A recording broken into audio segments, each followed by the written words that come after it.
কি অসাধারণ পুস্তক, তাই না? সুন্দর আবরণ, সজ্জিত পৃষ্ঠা,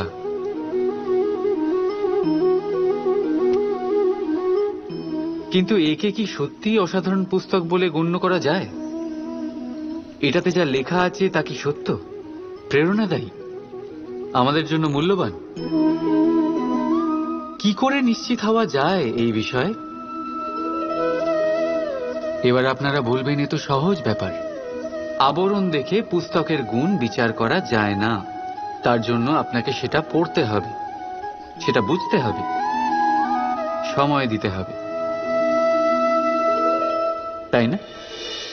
একদম ঠিক ভাবছেন আপনারা। আশ্চর্য বিষয় হলো এটাই, একটা পুস্তকের ব্যাপারে আপনারা এই সব কিছু জানেন, কিন্তু কোনো ব্যক্তির ব্যাপারে আপনারা এইসব কথা নিয়ে একদম ভাবেন না। ব্যক্তির মূল্যায়ন তার বস্ত্র দিয়ে, তার শারীরিক রূপ দিয়ে বা তার সৌন্দর্য দিয়ে করা যায় না।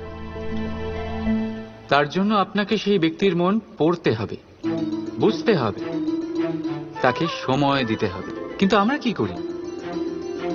গঠন, রং আর সৌন্দর্য দেখে আকৃষ্ট হয়ে যাই, সেটাকে প্রেম ভেবে বসি। আর প্রত্যেক দিন কাউকে না কাউকে এটা বলতে শোনা যায় যে তার প্রেম কাহিনী সফল হল না, সে প্রতারিত হয়েছে। কিন্তু এতে দোষ আর কারণ নয়, স্বয়ং আপনার। আপনি সেই ব্যক্তিকে সময় দেন, আপনি সেই ব্যক্তির বিচারধারা পরখ করেন। প্রেম কিছু মুহূর্তে তৈরি হওয়া রন্ধন নয়, এর স্বাদ আস্বাদন করার জন্য আপনাকে জীবনভর সময় দিতে হবে। তাহলে সময় দিন, একে অপরের রূপকে নয়, আত্মাকে চিনুন। আর অতি অবশ্যই মন প্রসন্ন হয়ে বলে উঠুন, রাধা রাধা। সূর্যের কিরণে পৃথিবী উত্তপ্ত হয়, কিন্তু তাও সে নিজের উর্বরতা কখনো হারায় না। কেন? ঘন অন্ধকার রাতে শুধুমাত্র একটি কম্পমান প্রদীপের শিখা দেখেও মানুষ আশায় বাঁচে। কেন? চারিদিকে অশুভ দেখার পরেও মনুষ্য জাতির অস্তিত্ব এখনো কি করে? এই প্রশ্নের উত্তর হল বিশ্বাস। এই ধরিত্রীর বিশ্বাস যে প্রচন্ড গ্রীষ্মের পর আসবে বর্ষা, এই জন্য সে নিজের উর্বরতা হারায় না। আবার সূর্যোদয়ের বিশ্বাসই আমাদের ঘন অন্ধকার রাতেও কিন্তু বাঁচিয়ে রাখে। বিশ্বাস যে যখন পাপ তার সীমা অতিক্রম করবে, আমি আসব কোনো না কোনো রূপে। বিশ্বাসী সেই সার যা মানবতার অস্তিত্বকে বজায় রাখে।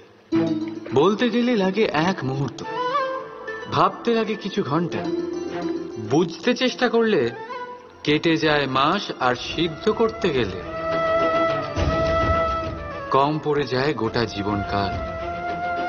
নিজের উপরে বিশ্বাস রাখুন, নিজের কর্মের উপরে বিশ্বাস রাখুন, প্রেমের উপরে বিশ্বাস রাখুন। জীবনে সুখ অবশ্যই আসবে। আর মন প্রসন্ন হয়ে বলবে, রাধা রাধা।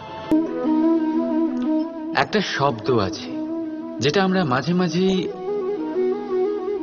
অথবা অনেকবার শুনতে পাই, স্বার্থ। ওই ব্যক্তি স্বার্থপর, সে স্বার্থের জন্য খারাপ কাজ করে ফেলেছে, ইত্যাদি ইত্যাদি। সত্যি কথা বলতে কি, সংসার স্বার্থকে পাপ ভাবতে শুরু করেছে। কিন্তু স্বার্থ কি সত্যি ক্ষতিকর? না। স্বার্থ কথাটা এসেছে স্ব থেকে, অর্থাৎ স্বয়ং থেকে। মানে যে কর্মে শুধু স্বয়ংয়ের অর্থ আছে, শুধু স্বয়ংয়ের কোনো লাভ আছে, সেটাই স্বার্থ। এবার প্রশ্ন এটাই হলো যে আপনার স্বটা কি? যদি আপনার স্বতে কেবল আপনি থাকেন তাহলে আপনি অবশ্যই স্বার্থপর। যদি আপনার স্বতে পরিবার থাকে তাহলে আপনি পারিবারিক। যদি আপনার স্বতে অন্য লোক থাকে তাহলে আপনি পরোপকারী। আর যদি আপনার স্বতে এই সংসার থাকে তাহলে আপনি পরমার্থী। তাহলে নিজের স্বার্থ থেকে দূরে যাবেন না, সেটার বিস্তার করুন। নিজের অস্তিত্বের বিস্তার করলে এই স্বার্থ নিজেই পরমার্থে পরিণত হবে। রাধা রাধা। ভুল আর মানুষ, এই দুইয়ের সম্পর্ক অবিচ্ছেদ্য। যেমন ডানা আর পক্ষী, যেমন ধারা আর নদী। যদি ভুল মানুষের স্বভাবের এক গুরুত্বপূর্ণ অংশ হয়, তাহলে ভাবুন, এতে লজ্জা কিসের? এতে লজ্জিত হওয়ার কিছু নেই। সেইভাবে দেখতে গেলে ভুল আমাদের নিজেকে আরো উন্নত করার সুযোগ দেয়, নিজেকে আরো ভালো প্রদর্শন করার প্রেরণা দেয়। এখন আপনাদের মধ্যে কেউ এর সাথে সহমত নাও হতে পারেন, কেননা অনেকের দৃষ্টিতে ভুল দোষের জন্ম দেয়।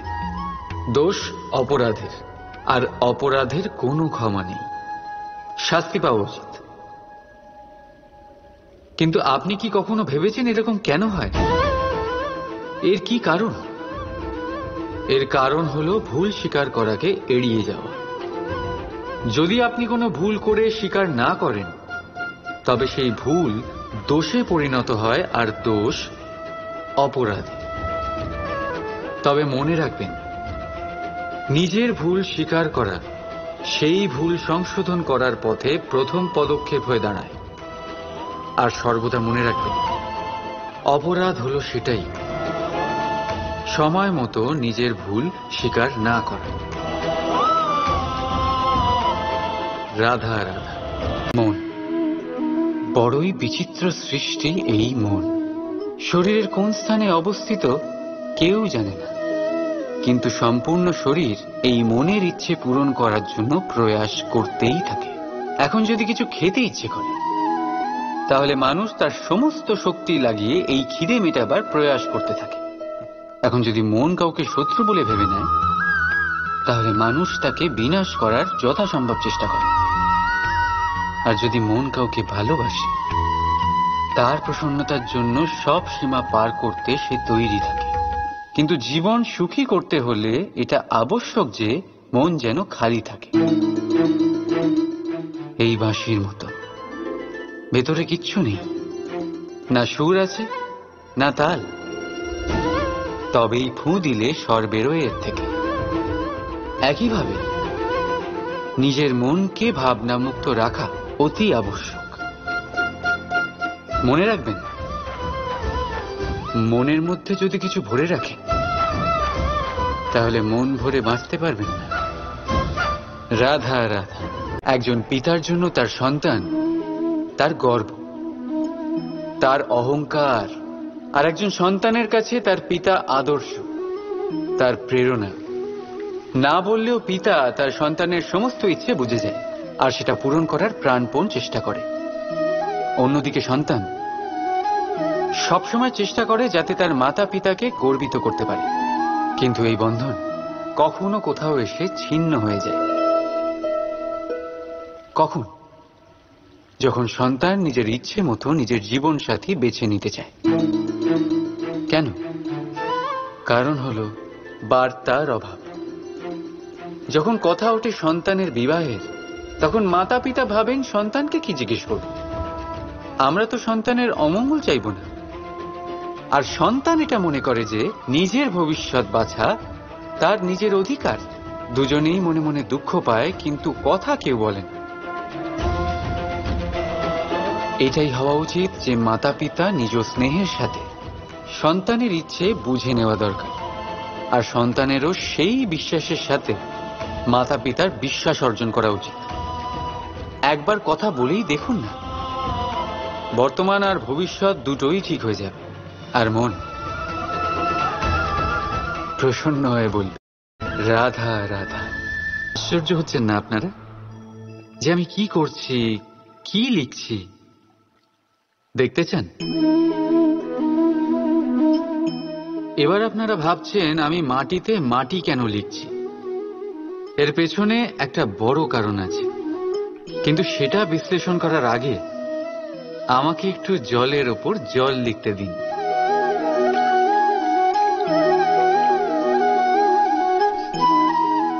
কি হলো?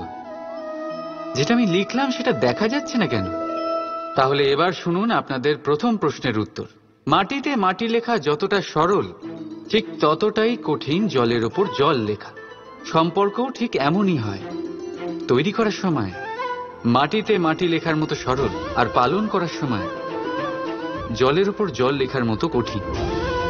এবার প্রশ্ন এটাই হলো, জলের ওপর জল কি করে লেখা যায়?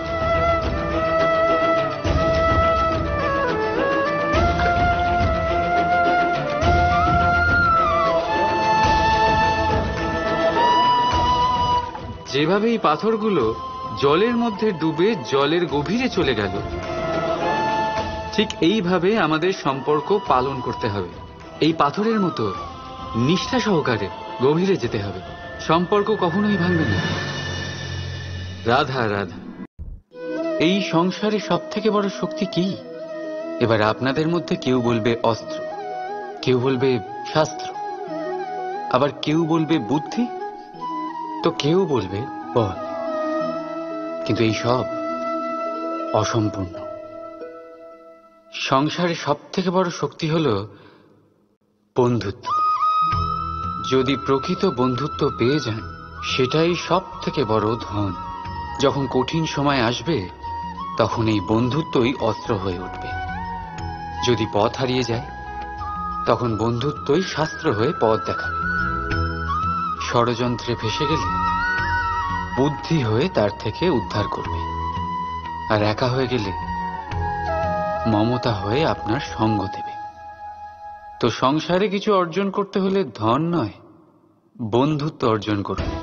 আর মনে রাখবেন,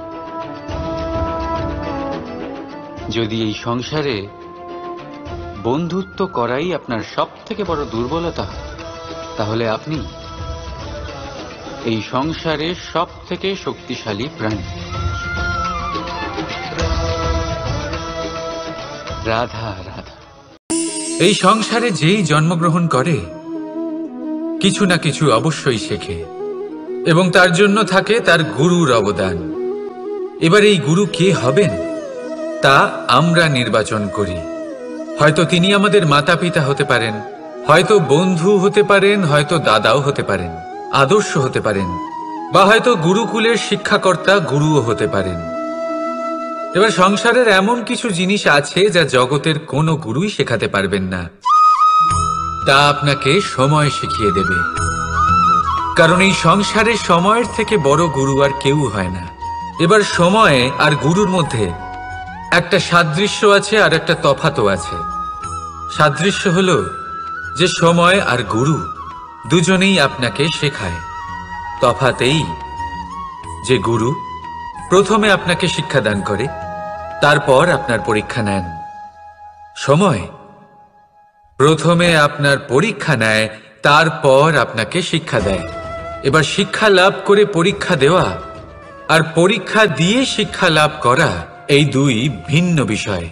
আর সব সময় মনে রাখবেন, এই সময়ের থেকে আপনি যা শিক্ষা লাভ করবেন তা সব সময় যত্ন করে আপনার কাছে রেখে দেবেন।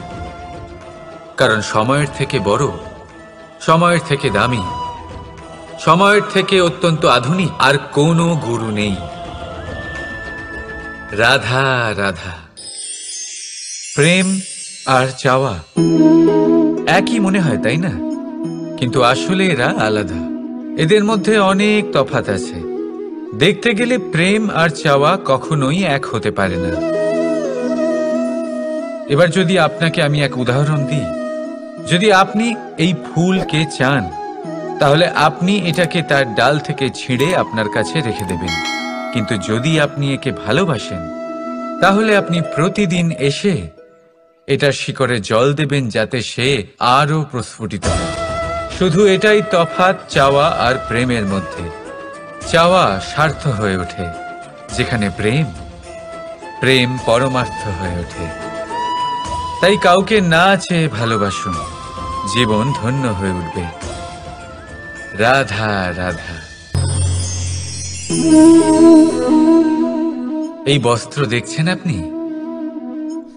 এর কারুকার্য, এর রং, এর সৌন্দর্য কতটা মনোরম, কত স্বচ্ছ, কত নিপুণ এই কারুকার্য। এবার এটাকে আমরা একটু ভেতর থেকে দেখি।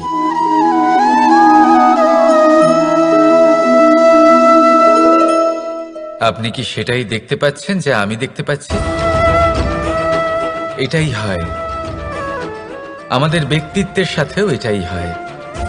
এই সমস্ত ঝামেলাগুলি মিটিয়ে নেওয়ার জন্য আমাদের সেই ঝামেলার মুখোমুখি হতেই হয়। তাই এই ঝামেলার দ্বারা কখনো ভয়ভীত হবেন না। এটাই আপনাকে একটা আনন্দময় জীবনের দিকে নিয়ে যাবে। রাধা রাধা।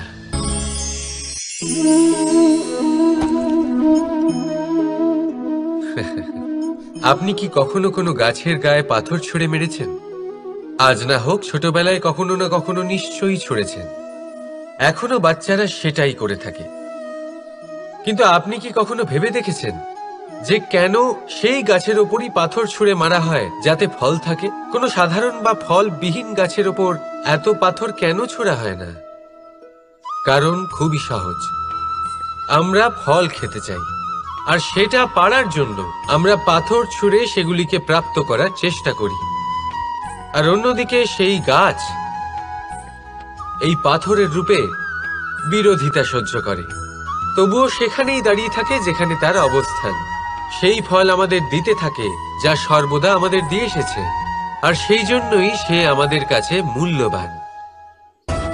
তাই মনে রাখবেন, আপনার জীবনেও এরকম অনেক মানুষ আসবেন বা হয়তো এখনই আছে যারা আপনার বিরোধিতা করেন, যারা আপনার জীবনে সংকট ডেকে আনেন, আপনাকে দোষারোপ করেন, কিন্তু আপনার নজর সেদিকে থাকা উচিত নয়।